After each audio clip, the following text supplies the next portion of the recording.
Karine Daniel, vous êtes sénatrice, vous avez participé à ce travail d'enquête sénatoriale. Vous évoquez d'ailleurs dans ce rapport une croissance exponentielle du narcotrafic. D'abord, est-ce que ça vous inquiète? Et puis, comment l'expliquer? J'ai vu que le chiffre d'affaires, c'est 6 milliards d'euros. Ça fait vivre environ 240 000 personnes, ce narcotrafic en France. Oui, on estime de 6 à 8 milliards d'euros le chiffre d'affaires du narcotrafic. Évidemment, c'est assez difficile à évaluer parce que c'est le propre d'une économie souterraine qui n'est pas comptabilisée au plan de la comptabilité nationale, c'est bien évident.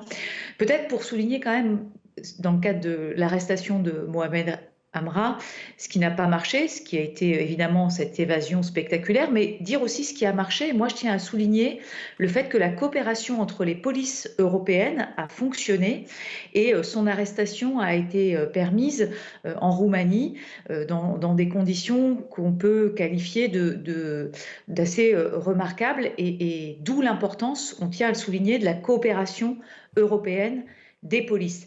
On sait que, vous l'avez dit, le commerce du narcotrafic est exponentiel. On sait aussi qu'il est européanisé et internationalisé.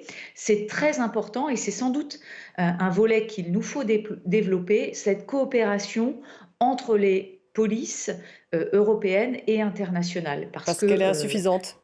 voilà, elle est insuffisante et c'est un volet qu'il nous faut développer. En tous les cas, c'est ce qu'a montré le rapport qu'on a réalisé sur l'évolution du narcotrafic.